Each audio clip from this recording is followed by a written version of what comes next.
Buenas noches, hoy día martes para miércoles 29 de Sivan 5765 de julio 5 de julio del 05. Efectivamente mañana es víspera de Rosh Hodesh. Tenemos aquí a las 7 de la tarde que quiera participar en Selijot de Yom Kippur Katán de Rosh Hodesh a las 7:15 junto con Mijay Arbiz. En la serie de charlas que estamos llevando desde hace unos meses de los 10 mandamientos, nos toca hoy hablar del octavo mandamiento. ¿Cuál es el octavo? ¿Quién se acuerda?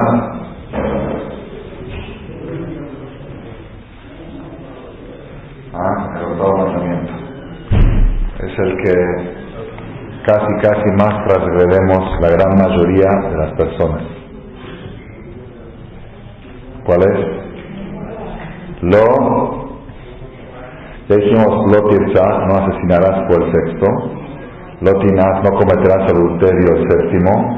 ¿Cuál es el octavo? ¿Cuál?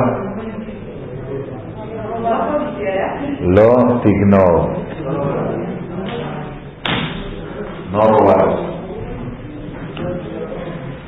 Ese mandamiento muchos lo tienen en blanco en las tablas. La Gemara dice, el Talmud dice algo impresionante. Si no fuera porque el Talmud lo afirma, no estaríamos seguros que así es, pero el Talmud lo dice. Y cuando veamos ustedes, cuando veamos en la clase de hoy hasta dónde llega esta prohibición, vamos a entender lo que dice el Talmud. Dice el Talmud, Rubam de Gezer, la mayoría de los seres humanos del mundo transgreden el octavo mandamiento, Gezer. Umiutan Barayot, y la minoría de los seres humanos transgreden pecados sexuales del séptimo mandamiento. Sí, hay mucha corrupción, pero sigue siendo, a menos en el tiempo del Talmud, minoría.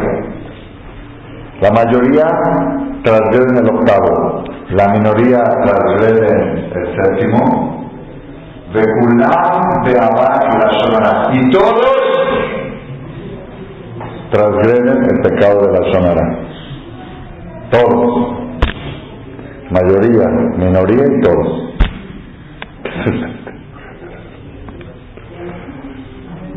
Rumbam Begezer, Miutam Barayot, Bekulam Be'avá y la Shonara.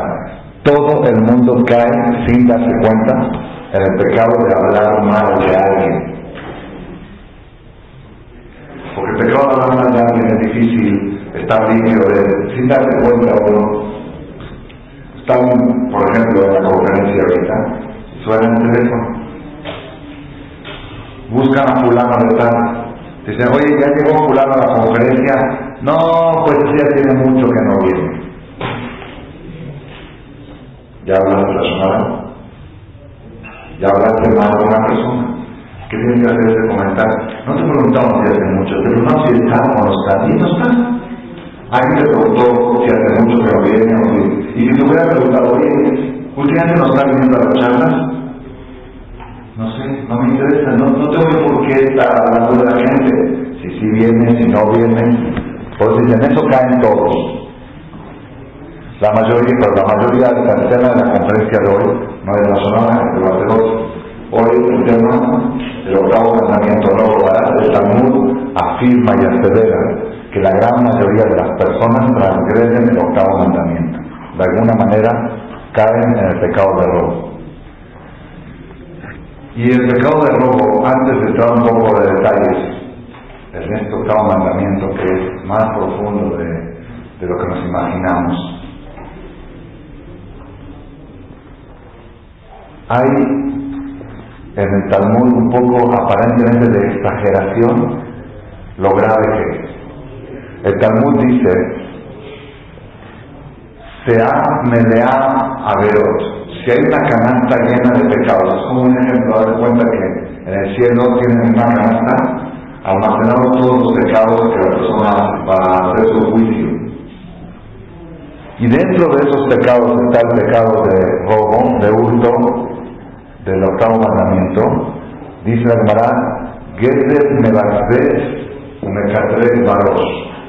El pecado de hurto y de robo, aunque esté hasta abajo, cuando una persona robó, y después comió tal éxito y lucha baja y a hizo muchos pecados. Cuando llega el momento del juicio, el pecado que saca a relucir todo y que trae la acusación principal es el pecado de robo. Que esté desde abajo, va subiendo y acusa. ¿De dónde se aprende esto? Se aprende del diluvio, algo impresionante. La generación del diluvio fue la peor tragedia ecológica que sucedió en la historia, cuando se borró toda la humanidad excepto 8 personas, Noé y sus hijos, su familia. ¿Por qué pasó el diluvio? Para que suceda el diluvio tiene que haber una causa justificada. Pues ahí dice, la Torah cuenta y el Talmud lo explica con amplitud, en la generación del diluvio se cometían los peores pecados. Había matrimonios, acta de matrimonios de hombres con animales. Todavía ni en Las Vegas no se ha visto eso. Allá hay de hombres con hombres y hay dominando mujeres con mujeres, eso también ya es un nivel de diluvio. Pero hombres con animales que el señor fulano le dijo a la señorita Vaca, allá me pude si tú eres consagrada para mí como mujer, que te de fiel, hacían ceremonia, le decían de novia a la Vaca, o se casa con una vaquita, o un toro con una mujer. Eso fue la generación del diluvio, ya es el nivel más bajo que puede llegar el ser humano. Otra cosa que pasó en la generación del diluvio, que vendían en la carnicería carne humana. Cuando venías a comprar carne, decían que quieres de res, de ternera, de africano, de uruguayo, de argentino, ¿de cuál te gusta? Pierna de hombre, pierna de mujer, ¿cuál te gusta? Eso vendían en las carnicerías de la generación del diluvio. Y el otro pecado también era el pecado de idolatría, que era lo más común que había, que la gente creía en figuras. Los pecados más graves, idolatría, adulterio y asesinato, todo se hacía en el diluvio. Sin embargo, cuando en el Génesis, en el Bereshit, la versión Noah, la Torah cuenta por qué razón Dios decidió traer el diluvio, dice el Pasuk, Vayomer Elohim le Noah, y le dijo el Todopoderoso a Noah, que es Kolbasar Vale Fanay. Llegó el límite de toda la humanidad frente a mí. ¿Por qué? Kimaleaha Are Jamás mi penem, porque se llenó la tierra de Hamas. ¿Saben qué es Hamas? ¿Qué es Hamas? ¿El grupo terrorista palestino? No, eso no existía en el tiempo de Jesús. Pero así se trata. Llegó el fin de toda la humanidad porque se llenó la tierra de Hamas. ¿Qué quiere decir la palabra Hamas? La palabra Hamas en el lenguaje sagrado, su interpretación, sus traducciones, robo, hurto, tomar las cosas por la fuerza. Eso quiere decir Hamas. Le dijo Dios a Noah, el fin de toda la humanidad llegó ante mí porque se llenó la tierra de robo. Dice la Gemara en Masechet Sanedrín, aquí aprendemos que Dora Mabul, la generación del diluvio, lo Nehtam Dinam, no fue tirado su juicio, era la gente, sino por este octavo mandamiento, por el robo. A pesar que tenían los peores pecados, y claro que son pecados muy graves, vender carne humana, asesinato, es gravísimo, matrimonios con animales es gravísimo, idolatría es gravísimo, pero lo que sentenció el diluvio, lo que colmó, lo que provocó la sentencia, no fue ninguno de esos 3 pecados, sino que la tierra estaba llena de robo, de hurto, la falta de honestidad. Y efectivamente, cuando la persona después de 120 años sube al Shamayim, ¿cuáles son las primeras preguntas que le preguntan en el examen final? Ahorita fueron exámenes finales, graduación. Cuando la persona se tiene que graduar después de 120 años, se tiene que dar el título de Tzadik, o de Rasha, o de Benoni, o reprobó, o pasa al siguiente, o tiene que hacer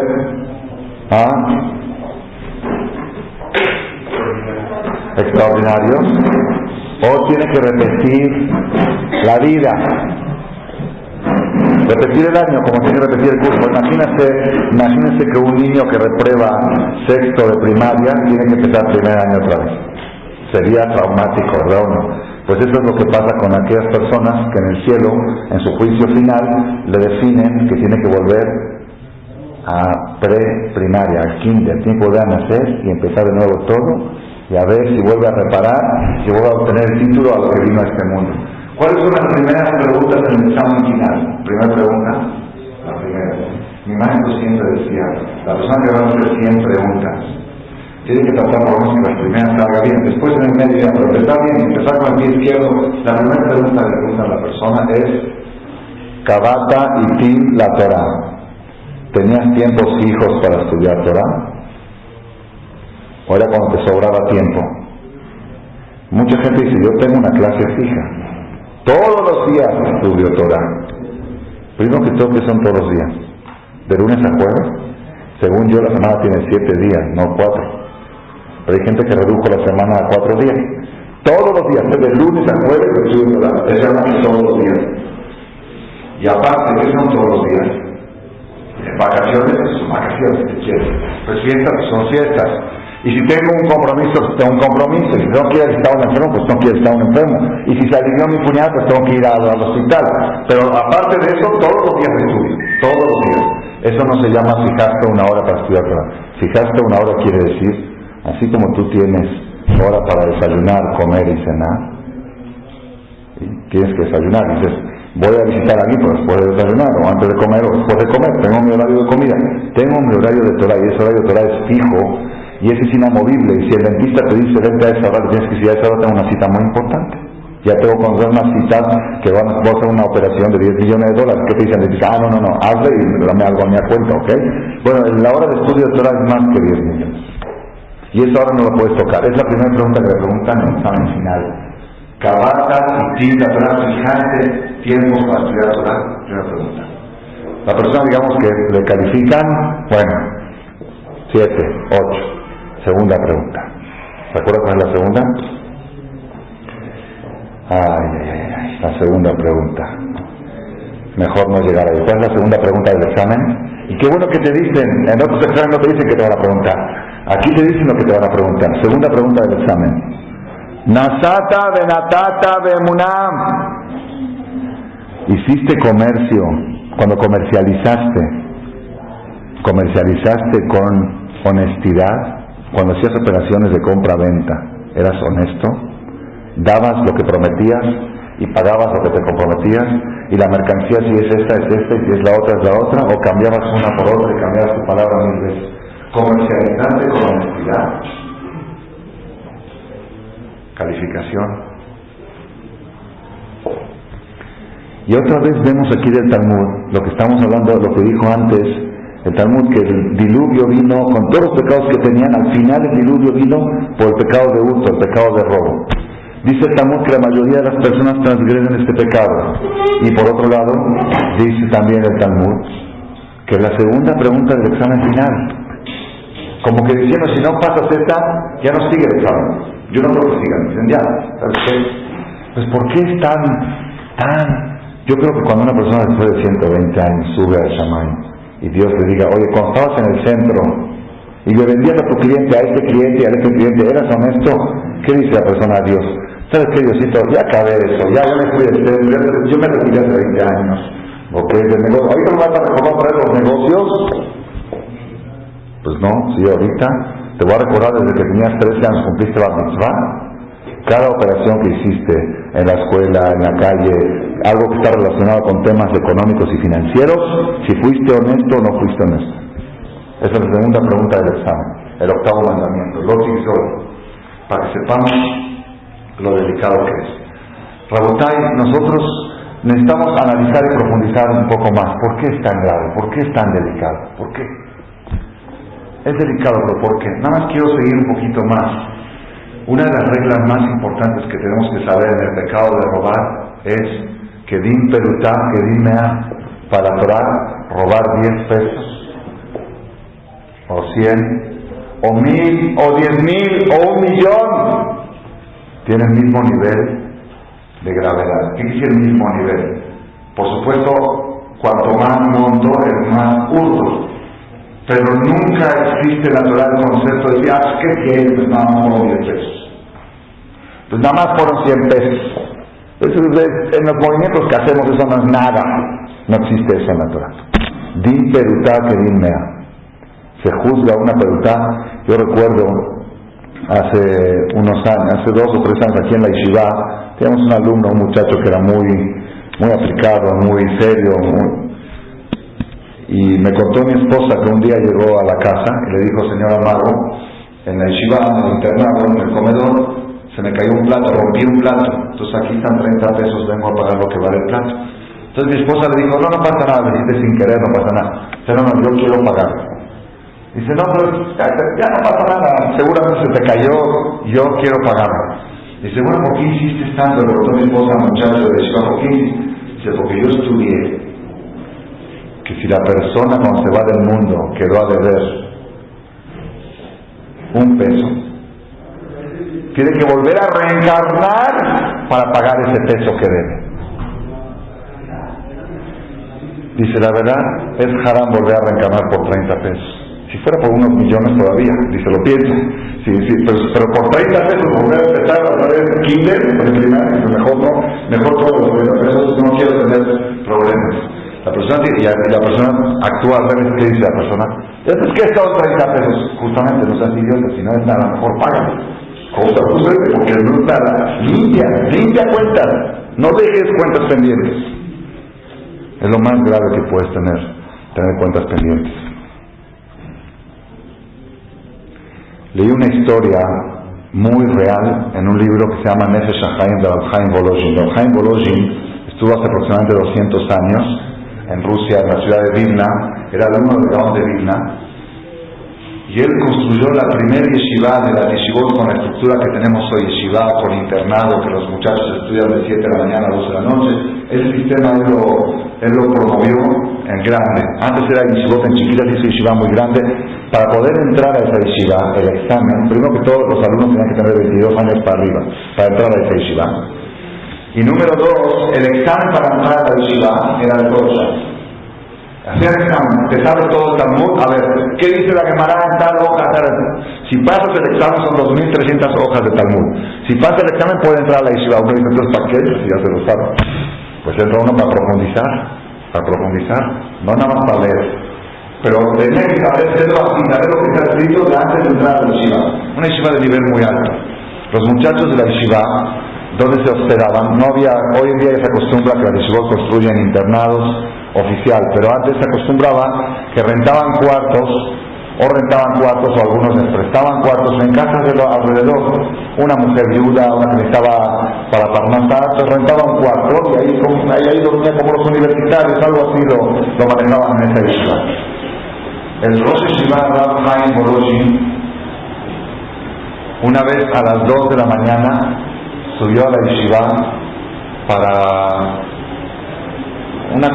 algo de estudio. 2 de la mañana tenía que investigar algo en algún libro, y de repente en las escaleras de la yeshiva subiendo se aparece la figura de un joven de la yeshiva que había fallecido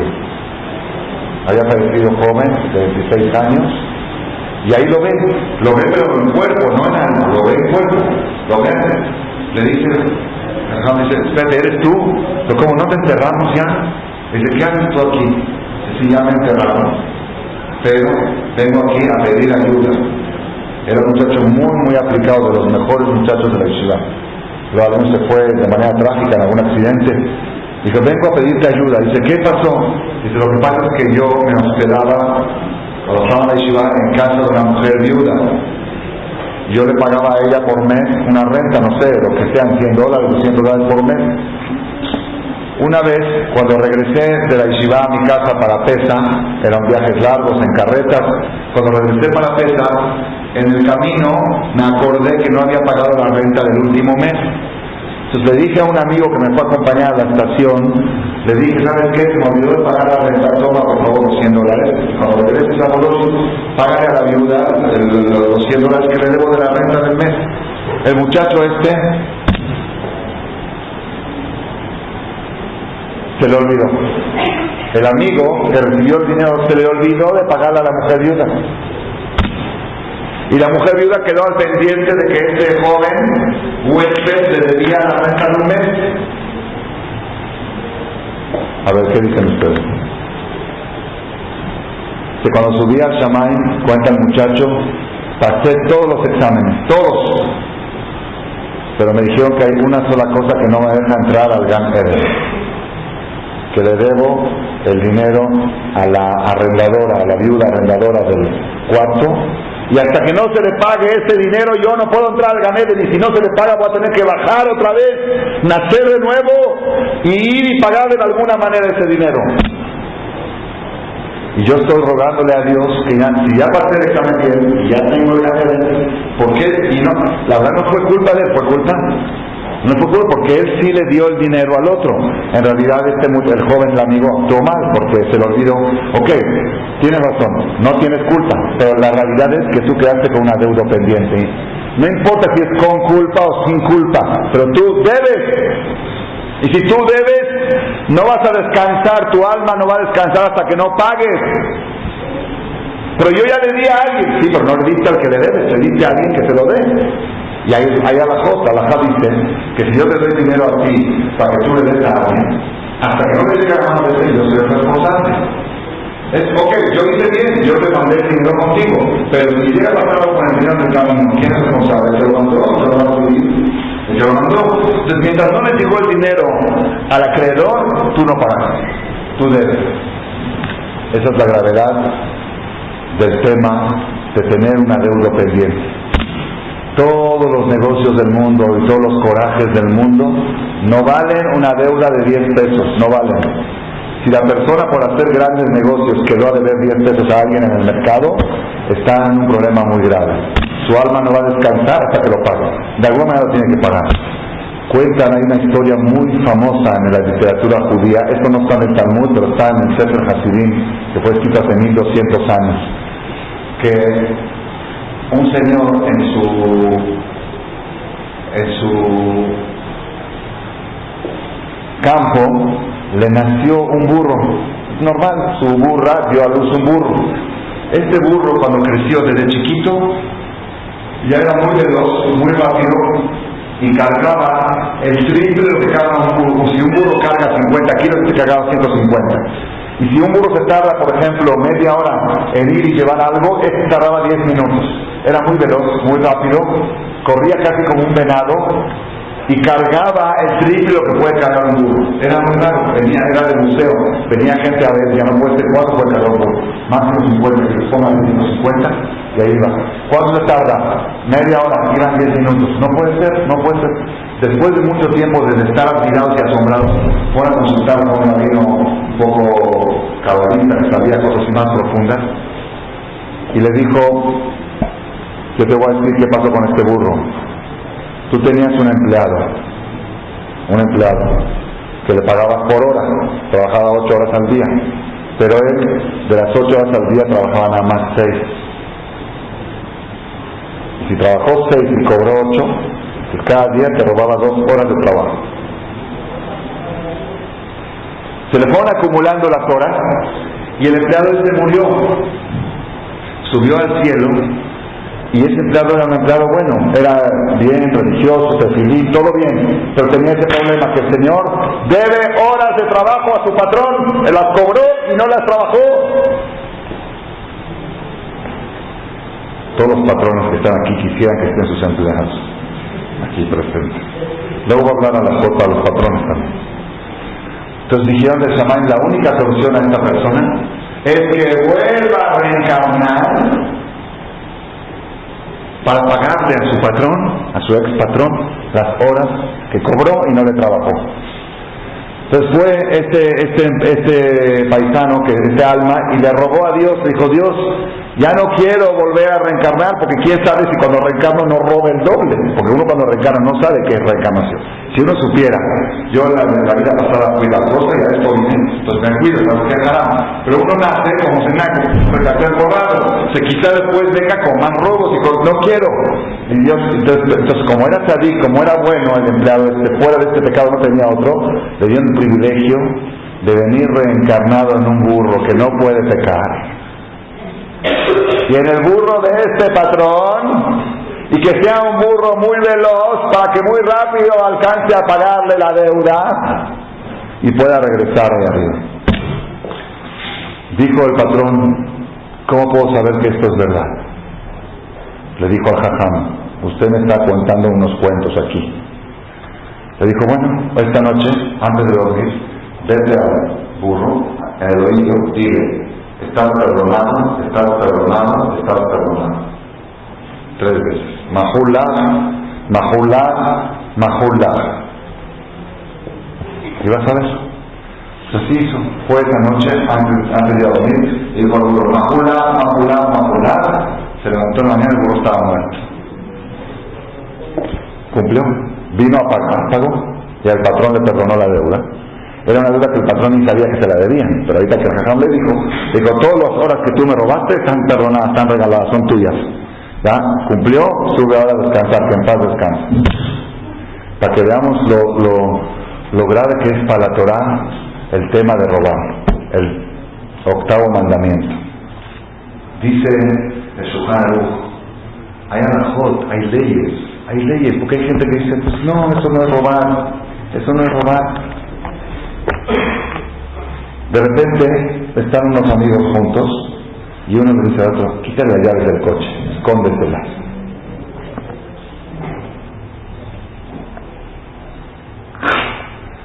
Están jugando. Dice Shulchan Aruch, Asur livno afilu kol shehud din Torah, prohibido robar lo más mínimo de la Torah, es de la Torah. Ve'asur livno afilu derech tehok, prohibido robar. Estoy leyendo Shulchan Aruch otra vez, digo, no exageraciones y no compró. Shulchan Aruch, apunten, José Mishpat, que habla de temas financieros, el capítulo 3:48, y el que le cuesta trabajo recordar, en hebreo, Sameach, capítulo Sameach. No sé por qué así toco, Sameach, capítulo Sameach. 3:48. Veatur no prohibido robar aún en forma de burla y de robo. Vasilu almenat leafdir, asilu que la persona roba con la intención de devolverlo. O asilu almenat leshalem kefel. La Torah dice que una persona que robó en ciertas circunstancias, si robó a escondidas, cuando encuentran al ladrón tiene que pagar doble. Entonces había una persona que quería favorecer al otro. Dijo, no le voy a hacer acá, pero le voy a robar algo. Igual es como que me encontraron y le voy a pagar el doble. Robo para pagarle el doble. Ya viste qué bueno que soy, estoy acá. Prohibido. O que debe caro, o ¿sabes qué? Para educar. Para que aprenda a cuidar sus cosas, porque siempre deja sus llaves a la ventana. Yo le digo caso, por eso lo digo. Para que aprenda, porque este es muy necesitado. Para que aprenda, se la voy a quitar y que sufra. O saben que debe caro, no es porque me quiero quedar con ese objeto, pero me quiero vengar de él por algo que me hizo, y me voy a vengar haciéndolo sufrir 2 o 3 horas. Pero al final se lo voy a devolver. Eso no es robar. Robar es robar. Con una pistola en el banco, asaltar, eso es robar. ¿Eso qué es robar? Eso es cosa de cuates. A Cola Sur, todo está prohibido. Cola con él, afilu saber perutar, todo el que roba, aunque sea una perutar, la medida mínima, creo que son 3 pesos, mínimo. Afilu mínimo, o ver al lado del Otignobu, transgrede el 8º mandamiento, de Hayab de Shalem está obligado de pagar, dejala con él mamón Israel, tanto se le roba a un judío, dejala con él mamón Shelgoim, tanto que le robe a un goy, dejala con él Migalot, tanto que le robe a un adulto, dejala con él Mikatán, tanto que le robe a un niño. Le das un niño, quítale el dulce. Ya sabes, así para picarlo, para que yo mira cómo es, para que veas cómo es. O sea, perdón, si el juguetito es de él y lo quitaste, es no robarás, 8º mandamiento. Ahora entienden por qué el Talmud dice que la gran mayoría de los seres humanos en el mundo caen en el 8º mandamiento. El 8º mandamiento es Es Pele, y dice el Ben Ish Chai, Rabbi Yosef Chaim de Bagdad, que en cierto aspecto es más grave robarle a un goy que robarle a un yehudí. Primero que todo por Hilul Hashem, como dice acá Yosef, porque el goy dice, ¿estos son los judíos? ¿Estos son el pueblo elegido? Primero. Y número dos, porque en el cielo hay ángeles que representan a cada país, a cada nación, a México, Argentina, Panamá. Hay un malaj que representa 70 naciones, 70 ángeles. Hay en el Shamaim. Y el pueblo de Israel no tiene ningún ángel. ¿Quién representa al pueblo de Israel? Hashem. Entonces cuando hay acusaciones vienen a acusar contra el pueblo de Israel, Hashem sale a defenderlos. El momento en que un judío le roba a otro judío, entonces Kiriakot es Hashem contra Hashem. Hashem dice, un hermano le está robando a otro hermano. Pero cuando un judío le roba a un no judío, en ese momento el ángel que representa a esa sección de los gentiles sale a acusar y dice a Dios, ¿por qué tú elegiste a este pueblo? Mira lo que hacen. Es más grave robarle a un goy que robarle a un judío. Ese es el octavo mandamiento que la persona tiene que saber hasta dónde llega. Eso es ahora hay otra parte en Shulchan Aruch, apunten si quieren, en el capítulo 359 de Shulchan Aruch, Shin Nun Tet. Dice, Azul Igzol o la Ashok, prohibido robar, o la Ashok. ¿Qué es la Ashok? La Ashok es retener dinero ajeno. Yo no robé, retener un dinero ajeno. Por ejemplo, tienes un dinero de otro y no le pagas, te atrasas en pagarle. Lo tienes para pagar, pero jinetear. Afilu Kolshu, Ben Israel, Ben de Goy, otra vez tanto de un judío, tanto de un Goy. De Yehuda Baron, Azul Igdol, Afilu Amenaz de Shalem, Dabar Yafé. Hay gente que dice, ¿qué? Le voy a robar esto y luego le compro uno nuevo. Voy a usar esto, voy a tal cosa, y mejor después va a salir a cuenta. Le robo un carro del 2000 y luego le voy a dar uno del 2005, porque si hace un favor, no hagas favores. De acá es otra cosa. Si quieres darse de acá, si quieres darse de acá, date de acá, pero no puedes hacer pecado para darse de acá, no puedes robar para darse de acá. Acá dice algo el Shulchan Aruch que es muy fuerte y muy duro, y voy a tratar de explicarlo durante la charla de hoy. Toda persona que le roba a su compañero, aunque sea Shaveh Pruta, aunque sea una cantidad mínima, que ilu notel nafsho, como si fuera que le está quitando la vida. Otra vez, la persona que le roba a su compañero, aunque sea una fruta, es como que le está quitando la vida. ¿La vida de quién? Pues aquí trae el comentarista al lado, dice que hay discusión. Si es la vida del hurtado, o la vida de la víctima, o la vida del agresor. La vida de la víctima es un poco difícil de entender. ¿Qué? Porque le quité un peso, le quité la vida. Un peso, ¿qué estás comparando? Y la vida del agresor también es exagerado. ¿Qué? Porque robé un peso, ya me quité la vida, lo hotel nació. ¿Por qué? Ya casi lo estamos juntando el octavo mandamiento con el sexto, con el tema del asesinato. ¿Qué es lo que está pasando aquí? ¿Por qué es tan grave este pecado? Quiero contar una historia que la escuché personalmente del protagonista. El protagonista es uno de los profesores y conferencistas más famosos de la generación intelectual en Israel. Es un Baal Teshuvah, un joven que en su juventud, en su adolescencia también era alejado totalmente del judaísmo, y después hizo una Teshuvah muy fuerte, y él mismo se convirtió en conferencista y ya ha hecho Teshuvah a cientos o a miles de profesionistas. Es muy intelectual él. Se llama profesor Shalom Severnik. Es uno de los conferencistas de Alajim. Estuvo aquí en México en una ocasión. No estuvo aquí en Marcelo, pero estuvo en México en uno de los seminarios que hicimos en Cuernavaca. Él contó su historia personal. Dentro de su historia personal contó lo siguiente. Dice, cuando yo estudiaba en la universidad, pues era Mironi, era secular, laico, no tenía valores de Torah, tenía valores universales, normal.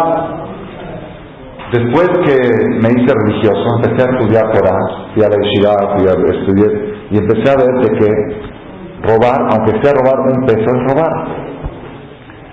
Y si tú entras a casa de una persona y preguntas, ¿está la señora o está el señor? Te dice la muchacha, no se encuentra. Espérenlo aquí, al ratito viene. Y le dice a la muchacha, ¿puedo usar su teléfono? Y la muchacha dice, claro que sí, con mucho gusto. Es robar. ¿Por qué? ¿Su teléfono? Yo sé que las muchachas tienen líneas telefónicas privadas. Es verdad que la usan mucho, pero ¿es de ella el teléfono? ¿Ella puede prestarlo? Si la llamada tiene un costo, y aunque no tenga costo, es cuota fija, llamada local. Usar un objeto ajeno sin permiso del dueño, Shoel Shelo Midat Gazlan Ave, tomar prestado un objeto, agarrar una pluma para apuntar un número telefónico sin permiso del dueño, se llama que robaste la pluma con intención de regresarla, pero robaste. Cometiste el octavo mandamiento y lo regresaste. Pero hiciste el pecado, no dejaste de hacerlo. Si tiene confianza con la persona. Hay casos, por ejemplo, en cosas que es muy obvio, pero muy tiene que ser, de que el dueño seguramente te lo prestaría y te lo autorizaría. Ahí hay algunos que permiten, es una discusión, y el Ben Ish Chai dice que no hay que usar mucho este permiso, sino en casos de mucho apuro. No hay que usar porque no es pashut y aparte la gente tiende a extender estos permisos. Por ejemplo, llegas al Knis y se te olvidó tu tefilín y ves un tefilín ahí, una coracha, seguramente el dueño me lo presta. Dice el Ben Ish Chai, yo soy testigo y yo soy jajam y a mí me molesta que usen mi tefilín. Con todo lo jajam que soy, yo cuido mucho mis cosas espirituales y mi tefilín soy muy así como meticuloso en eso y prefiero prestar una cosa por no mi tefilín. Cada persona tiene sus sistemas, no, pues yo estoy seguro que él me lo prestaría. Pues no siempre puedes estar seguro, entonces por eso no conviene entrar en esta, porque hay gente que sí son, y yo conozco gente, es exagerado, porque sí cuentan las llamadas telefónicas, las tienen contadas. ¿Cuántas por mes? ¿Cuánto le llega el recibo telefónico? Y este mes llevan 335 llamadas. Ya ves quién llamó y quién hizo. Hay gente que así son, no sé, algunos así, bueno, no hay que entrar en ese juego. Vamos a ver la historia del profesor Shalom Severny. Dice que él empezó a estudiar en la yeshiva, estudió esas cosas, y se acordó que cuando él era soltero en la universidad, había un teléfono público de monedas. El teléfono público era propiedad de la universidad, no era del gobierno, era de la universidad, era de propiedad privada, pero el aparato era tipo unos aparatos esos de la materia que te prestan para ponerlo, pero la cuenta la pagaba la universidad, pagaba la cuenta telefónica. Este teléfono muchas veces estaba descompuesto. Al estar descompuesto se queda atorado en una moneda. Al quedarse atorada en la moneda, puedes llamar y la moneda no baja. Hoy en día ya no son de tarjeta, pero cuando eran de moneda así eran. O se quedó atorada, o algunos hacían que se quede atorada, ¿ok? Yo recuerdo, tenía amigos que eran expertos. Yo decía esos jaramos, porque la moneda de Israel tenía un hoyito en el medio, el costel que se ponía, la simón se llama. Entonces, ¿qué hacían? Amarraban un hilito de coser, de aguja de coser, aventaban la moneda, con la moneda caía el coser en el altar. Caía el coser en el altar, y así estaban todos llamando con la misma moneda.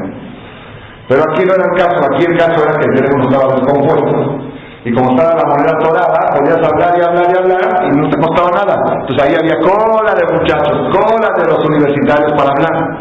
Ahora que estudió Torah, se dio cuenta que eso es robar. Porque él hizo llamadas telefónicas de la línea telefónica de la universidad. La caja de la universidad tuvo que pagar esas cuentas, las llamadas que yo hice. Pero eso fue hace muchos años. No hay, Roji, no hay muchos años. No hay cuentas que se olvidan de arriba, no hay. Te van a sacar desde el día que cumpliste tefilín, desde ese día. Si en el día de tu tomaste algo de alguien y no se lo devolviste, ya empieza tu cuenta, ya empiezan tus infracciones del octavo mandamiento. Entonces, ¿qué dijo? Bueno, ni modo, voy a hacer un cálculo, una estimación más o menos cuántas llamadas hice, un cálculo un poco inflado. Calculo que más o menos hizo, no sé, 100 minutos de llamadas, 200 minutos de llamadas fraudulentas, así hay que llamadas fraudulentas, y voy a calcular cuánto cuesta, y voy a ir a pagar a la caja de la universidad, voy a ir a pagar esa deuda para no irme del mundo con ese pendiente. Así voy limpiando todas mis cuentas, desde que cumplí la misbah hasta que hice teshuvah y hice uso de conciencia.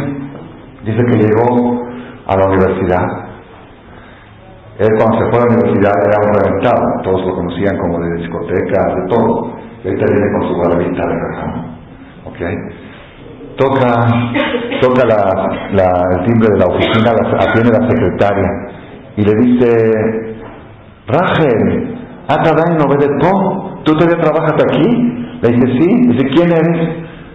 Le dice: yo soy Shalom Sedami. ¡Ah! ¡Shalom! ¡Bacaladeja! ¿Qué te hicieron? ¿Qué te pasó? ¿Cómo fue? Pasó transformado, es otra persona, no es el Shalom que conocíamos. Dice: no, empecé a estudiar, me di cuenta que esta es la verdad, y así. Dice: ¿a qué vienes? Dice: lo que pasa es que yo estudié lo grave que es que cuando estábamos aquí en la universidad, había un teléfono descompuesto y nosotros hacíamos llamadas y eso, y vengo a pagar. Dice: a ver, otra vez, no escuche, a ver, explícame cómo está eso. No, lo que pasa es que el teléfono, dice, entonces tú te robaste el aparato telefónico, te lo llevaste a tu casa. Dice: no, ¿cómo crees? Yo hacía llamadas. Sí, pero tú no robaste nada. Pero yo llamé y no pagué. Bueno, pues el teléfono está descompuesto, ¿qué culpa tienes? Dice: no tiene nada que ver, pero yo llamé y no pagué. La universidad, ¿qué quieres? Dice: ¿qué quieres? Dice: pues quiero pagar. Dice: estás loco, perdón. Dice: ¿sabes qué? Yo quiero pagar, pásame con él. Dice: bueno, dame la lana. Dice: no, yo te la puedo dar, yo se la tengo que dar al administrador, al tesorero, que me da un recibo oficial de la universidad, que yo se lo pagué a la caja de la universidad. Pasa con la segunda secretaria y dice: ¿sabes qué? Aquí hay un egresado que se volvió loco, atiéndelo, por favor. Pasa con la otra y también la secretaria se vuelve loca hasta que llega con el tesorero. Dice: pero no te entiendo, Shalom, te volviste loco, robaste algo, te llevaste algo, ¿qué hiciste? ¿Tuviste alguna maldad, alguna maldición? Dice: no, sencillamente utilicé algo y no lo pagué. Y la Torah dice que eso se llama robar, y no puedes del mundo sin pagar eso. No lo soltó al tesorero hasta que firmó un recibo oficial, recibo de un egresado de Yeshiva de 100 minutos de llamadas telefónicas hechas hace 15 años cuando estudiaba en la universidad con el teléfono descompuesto. Eso es Torah, ese es el Aleph, eso es el ABC del judaísmo. No se puede ser judío sin eso. Ese es el problema que tiene afectada a la gran mayoría de la humanidad y a muchos de nosotros los judíos. Yo estaba una vez en la oficina de Relaciones Exteriores tramitando la naturalización, y en la fila, había una fila larga, 30, 40 personas, me encontré con un paisano, un señor como de 50 años, y entablé plática con él. Le dije: ¿usted quién es? ¿Dónde vive? Vivo en Polanco, ahí en Mazarik, Bernashov. ¿De qué origen es? De Turquía. ¿Y a qué templo asiste? A ninguno. Y empezamos así a hablar de varios temas. Y luego le dije: pues sí, ahí está, cerca de su casa está el templo Magen David, de los Halevis, y no sé qué, no sé cuánto. Empezamos así, no sé cómo, el tema de la práctica se fue viendo así, sí, que ya hace 20 años, más o menos, 18, 20 años, que Baruch Hashem, la comunidad Halevis, una comunidad religiosa, tiene el Kolel, y la Yeshiva, y esto, el otro. Y el Señor me contestó, un señor muy alejado, yo creo que es un señor que come jazir, y no sé si hay una en Kippur, de como vi. Dice: ustedes los Halevis, así me dijo, ustedes los Halevis son muy religiosos en el templo, pero quiero verlos en el centro. Dice: ahí, cero de religión. Ahí no hay Dios, ahí nada más existe el Satán, no existe Dios. Hay insultos, groserías, robos, atropellos, hurtos. Oye, sí, el tefilín, todos los días, el minyan, todos los días. Eso es Hilul Hashem. La verdad, me quedé callado. Le dije: si es así, si es verdad lo que usted dice, está muy mal. Está muy mal. Toda esa religión, no sé de qué sirve si la persona tiene el 8º mandamiento fallado. ¿Por qué es tan grave? ¿Por qué es tan delicado el concepto de tener un dinero ilegal? ¿Por qué es tan delicado? A veces se ve exagerado. Oye, es un poco exagerado. ¿Por qué tan grave? Les voy a contar una historia. El tema es para extenderse más, pero les voy a contar una historia para explicarlo en breve con esta historia. Había en Europa un papá religioso, mamá religiosa, que tenía un niño súper dotado, 10, y muy aplicado, y muy religioso, y le gustaba mucho estudiar, le gustaba mucho rezar, y Gemara, y Perashá, y cada vez que había un shiur, una se ponía a escuchar, y sabía repetirlo, súper dotado, y súper aplicado, y súper caliente en lo que es religión. De repente este niño cumplió, no sé, 10, 11 años, no tenía ganas de ir a la escuela. Iba a la escuela, no entendía la clase. El maestro hablaba, decía, ¿puedes repetir otra vez? El papá decía, vamos al CNIS, ¿para qué? Déjame dormir. De repente se le volteó y el papá estaba desesperado. ¿Qué pasó con este niño? ¿Qué pasó? Ni psicólogos, ni entonces que había psicólogos en ese tiempo. No había forma. Dijo, bueno, es como si es algo transitorio, se le va a pasar. Pasan 2 o 3 meses y no pasa. Entonces ya Jajam estaba muy preocupado. El papá estaba muy preocupado hasta que fue con un rab, así esos cabalistas que entienden cosas más profundas, de los verdaderos, no los comerciantes. Ok, hay que tener cuidado, no los charlatanes. De esos Jamín Tzadikim que había en los tiempos de antes. Fue con él y dijo, tengo este problema con mi hijo, Rab, dígame qué puede ser. Le dijo, Rab, te voy a explicar. Tu abuelo era un judío usurero, prestaba dinero con intereses que la Torá prohíbe, era famoso en la ciudad, era sabido, era jarameo, era pecador, vivía de eso, vivía de hacer pobre a la gente, y le dejó de herencia a tu papá, y tu papá te dejó de herencia a ti, y circunstancialmente tocó que cuando tu esposa te vino a pedir dinero para ir al súper el otro día, le diste de este dinero que le daste de tu abuelo, le diste para comprar la comida. Ese dinero es un dinero taref, un dinero contaminado, un dinero ilegal, un dinero contaminado. Fue tu esposa y compró con esto comida y le dio de comer al niño, y el niño comió una comida contaminada, y esa contaminación le taponó la mente y el corazón para que no pueda entender Torah. Eso fue lo que pasó con tu hijo. Nosotros, ¿por qué es tan grave robar? Le voy a decir por qué es tan grave robar. La persona todo el tiempo comete faltas, como todos, hacemos faltas, nos equivocamos, un error acá, un error allá. Pero ¿qué es nuestro consuelo? Que también hacemos mitzvot. Es verdad, yo cometo faltas, pero también hago cosas buenas. Entonces, como hay que hay un balance, no dijimos una vez mayoría, si la mayoría, tu balance mayoritario es favorable. Entonces una persona dice, bueno, aquí hice un jarán, pero aquí me puse el tefilín, aquí recé, aquí puse una de acá, aquí hice una misma, aquí ayudé, por otro lado aquí me equivoqué, y así la llevamos. Como dice la Gemara, asada mitzvah, la persona que hace una mitzvah, Borelo malajad, compra con eso un ángel defensor. Shte mitzvot, 2 ángeles. Shalosh mitzvot, 3. Mitzvot, shenemar, como dice el pasuk, ki malachá yetzadeh la. Akadosh Baruj Hu, malachá, sus ángeles, yetzadeh. Yetzadeh son las mitzvot. Las mitzvot fabrican ángeles. Cada mitzvah, cada obra de bien que haces, fabricas un ángel. Y cuando la persona es un pecador, también fabrica un ángel, pero acusador. Entonces, ángeles acusadores y ángeles. Entonces, cada uno de nosotros sale del CNIS, ¿ok? Con 100 ángeles defensores de tantas mitzvot, voltear a una mujer, tiene un ángel acusador, y así como que vamos llevando, 100 acusan y 100 defienden, y así, a tumbos, ¿no? Aquí golpes por acá y verajá por acá, y golpes por acá. Pero ¿qué pasa? Cuando la persona agarra un dinero robado, y va con ese dinero y compra un tefilín, híjole, cada vez que le pone ese tefilín, está creando un ángel acusador. ¿Entendió lo que está pasando? La persona, una persona va y compra carne con un dinero que lo ganó ilegal, y agarra esta carne y dice, Baruch, Hashem, Shakol, Yabil, Barón. En esa verajá, en vez de fabricar un ángel defensor, está fabricando un ángel acusador. Así se la quemará. La persona que robó dinero fue y comió el hijo de verajá. Esta verajá no es una bendición, es un insulto a Dios. Insultó a Dios con esa verajá. ¿Por qué? Pobre, así dice el Talmud, pobre esa persona. Se sanigoró, catigoró que su abogado se convirtió en su fiscal, en su contrario. Su abogado que tenía que defenderlo se vendió. ¿Por qué? Porque dice, oye, mira, esta persona hizo una mitzvah, puso el tefilín. Ah, qué bueno. ¿Y ese tefilín de dónde lo agarró? Estaba en el CNIS. ¿Y a quién le pidió permiso? Pues a nadie. Pues ahora por ese tefilín castigo. ¿Pero cómo hizo una mitzvah? No hay mitzvah y hay castigo por robar. ¿Con qué dinero compró el tefilín? ¿Con qué dinero compró el vino para Kiddush? ¿Con qué dinero dio esa tzedaká?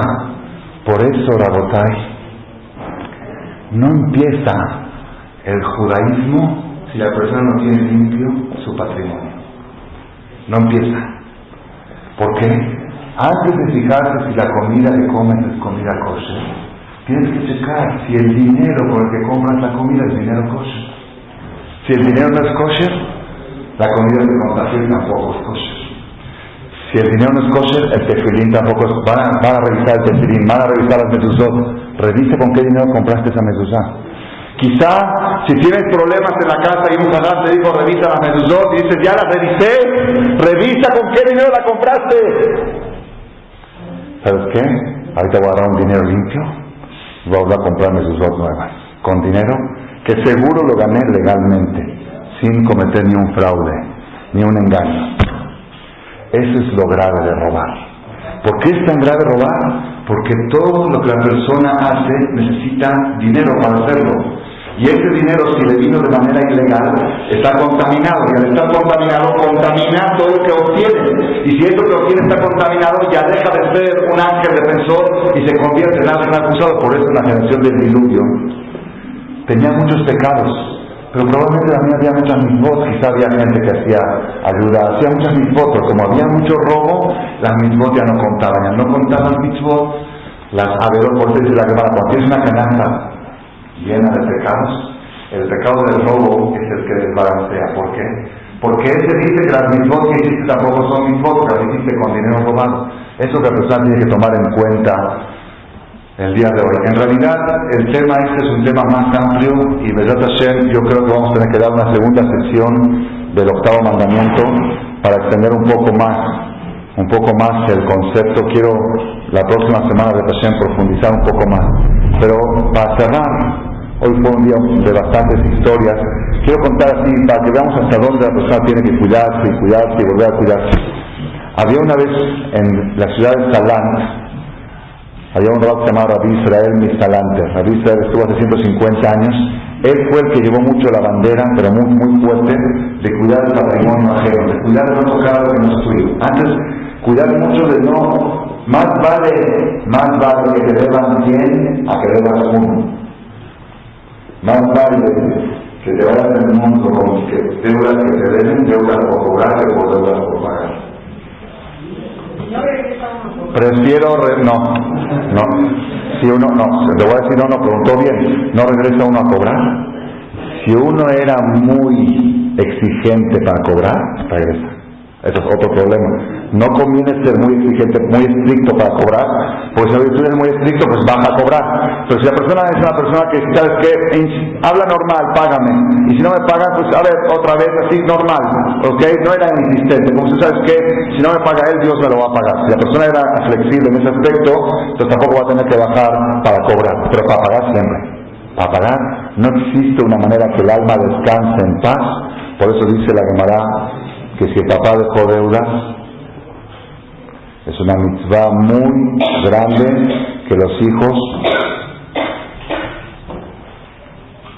chequen bien los papeles, y si decía un papel yo le debía algo a fulano, ir y pagar.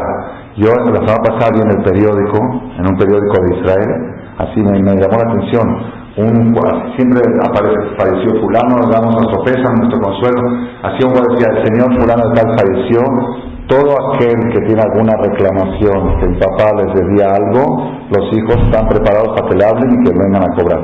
Se ve que el papá no llevaba cuentas muy claras o algo, y escucharon que debía dinero, o no sé por qué, pero me llamó la atención mucho, porque pusieron un anuncio en el periódico. Se ha escuchado, generalmente ponen anuncios para cobrar, no para pagar, ¿ok? Aquí los hijos, porque ellos saben que si papá debe algo, papá no hay que en paz descanse, no hay Kadish en el mundo que sirva. Todo el Kadish de los 12 meses puede servir para aliviarle el castigo, pero no va a entrar al Ganeden hasta que no paguen. Entonces por eso es mitzvah que los hijos paguen deudas de los padres. Aquí en la Yeshiva tenemos ya 2 meses estudiando la sección del Talmud exclusiva que habla de temas de robo y hurto y de los hijos que pagan deudas de los padres. Todos esos temas, profundizando en eso, son temas muy amplios. Nada más quiero terminar con esta historia que pasó en Salant. El Rabbi Israel de Salant era rabino de la ciudad de Salant. en Europa, y él llevaba la bandera de cuidar el patrimonio ajeno, de no quedar de deber un peso. Más vale que te deban 100 a que debas 1. Una vez, así cuenta algo impresionante, llegó el shohet de la ciudad. Shohet es el que mataba los borregos para toda la ciudad. El shohet le dijo, ¿sabe qué, jajam? Ya quiero renunciar a este trabajo. Ya no quiero trabajar más de shohet. Dice, ¿por qué? Dice, jajam, ¿por qué quiere renunciar? Dice, la verdad que no nos digo el shohet de la verdad, dice, es un trabajo de mucha responsabilidad. Mucho, ¿por qué? Porque si el cuchillo tiene una raspadura, pasas por la uña, no se tiene la uña larga de shohatim, una raspadura pero pequeña que se siente, ya el animal es nedelá, taref, y el que lo come, y cada 30 gramos del animal es un haram aparte. Y si la unidad tiene 300 kilos, son 1000 haram, porque 300 kilos son, no más, son 10.000 haram, 10.000 pecados. Y toda la comunidad que come de esta carne, ¿quién paga? ¿Quién es responsable? El shohet, que no revisó bien el cuchillo. Y se le habrá mucha responsabilidad.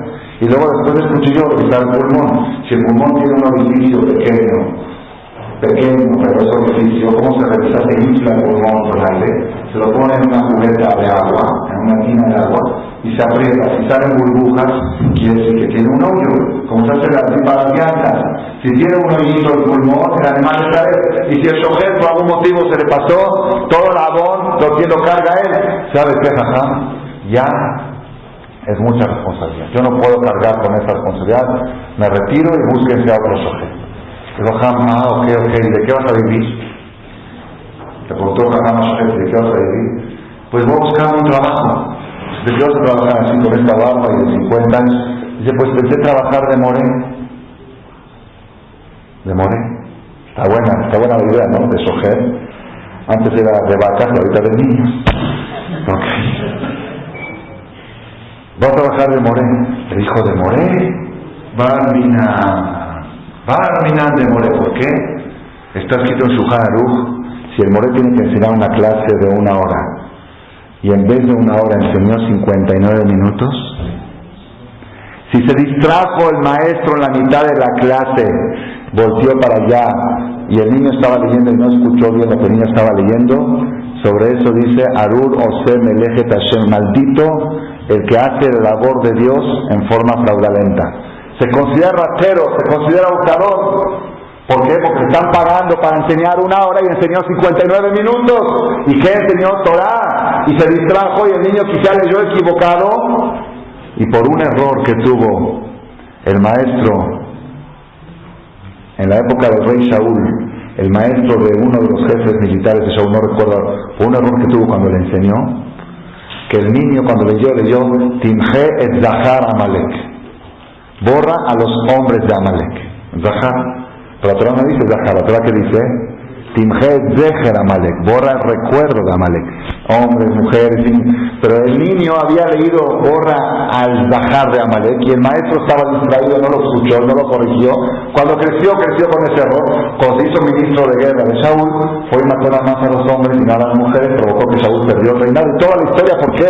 Porque el maestro una palabra se distrajo a la hora que el niño estaba leyendo, repitiendo la clase. Entonces le dijo, vas a hacer moré en vez de shohet. Entonces en vez de hacer shohet de vacas, shohet de niños. Mejor no vaya a hacer shohet. Se me voy a ir al comercio. ¿Al comercio? Ok, muy bien. Necesitas 5 años de estudio para estudiar las leyes del comercio, para que puedas comercializar sin cometer un fraude. 5 años de estudio para que no cometas una falta. Uno dice, no, pues yo qué hice, yo nada más te vendí, yo nada más le dije, yo no le dije, yo tomé. La persona siempre, dice el Mesilat Yesharim, en el concepto de las finanzas, así dice el Mesilat, la persona es ciego. Que ashohad y a ver el soborno enceguece a los ojos de los más inteligentes. La persona siempre cree que tiene la razón. Cuando tiene un pleito financiero con alguien, siempre uno cree que tiene la razón. Tengo la razón, no sé por qué, yo no la razón. ¿Sabes qué? Puedo estar equivocado. Yo, Baruch Hashem, educo así a mis alumnos y también a mí mismo, a mi familia. Cuando tengo asuntos financieros, voy con la persona que tengo problema. ¿Sabes qué? Vamos con un jajam. Porque si de veras tú tienes la razón, yo no quiero quedarte de ver. Yo creo que tú estás equivocado, pero puede ser que yo esté equivocado. La persona a veces cree que no tiene razón. Vamos con un tercero, con un arbitraje, con un rabino, que diga quién tiene un juez de la Torah, que diga quién tiene razón. Y si yo te debo, te pago. Me pasó eso en Israel. Tuve un juicio recién casado con un departamento que vendía ahí. Es una historia interesante, no importa. Yo le dije, vamos con todos los sacramentos de Israel. Si uno de ellos dice que tiene la razón, yo estaba seguro que no tenía razón. Si uno dice que tiene la razón, yo te pago. Yo no quiero tener la duda de que te debo. Fuimos con uno, dijo, ¿qué estás pidiendo en estas tonterías? No te debe nada. Fuimos con otro, ¿qué estás pidiendo de tonterías? Al final terminé pagándole, porque sabía que él sentía que yo le debía. Y si él siente todo, pague. Ya, que no piense que yo le quedé a deber. Más vale pagar de más que pagar de menos. Esa filosofía tiene que tener la persona siempre. ¿Sabes qué? Si hay una duda, ni tú ni yo, vamos. Yo recuerdo una vez, mi esposa trabajaba aquí en Tecamachalco, hace como 15 años, trabajaba de bienes raíces. De eso vivíamos al principio, de rentas, de casas. Todo tipo, mis hijas me recuerda, siempre llamaban 3 recámaras, 3 cocina integral, ya sabían, ya era una grabadora. Vamos a pedir informes de la casa que se renta, y ahí estaban las muchachas dando informes. Una vez un paisano me dijo, oye, necesito conseguir una casa para comprar en Tecamachalco, yo vivo en Polanco, quiero aquí la casa barata de $170,000, esta es la si consigues, dije, sí, mi esposa se dedica a eso. Después de una semana, Baruch Hashem, conseguimos una casa, el señor fue, la vio, le gustó y la compró. ¿Qué tienes que esperar? Pues tu comisión no llega. Pasa una semana, 2 semanas, a la tercera semana, le habla a mi esposa, le dice, por medio de otra persona, dice, oye, la comisión, porque si nada más me la enseñó, que nada más por eso va a cobrar $5,000. Entonces mi esposa empezó a explicar, es que antes de enseñarte a ti, recibí mis llamadas y lo siento, y fui y vine. Le dije, estás equivocada, no se trata de eso. Aunque toda esta historia no sea verdad, la ley dice, la Torah dice, la Halajá dice que una persona que intervino en una compra-venta le corresponde una comisión de Halajá de Shulchan Aruch. No dice cuántas llamadas hizo, cuántas llamadas, estos son sentimientos. La Halajá es el señor que no, que sí, que te va a mandar $1,000. Le dije, limosnas no quiero. O me pagas la comisión completa o nada. Pues nada. Y es de Batiquín, de Tefilín, de Minyan, Hazán, de todo. Un día llegué con él,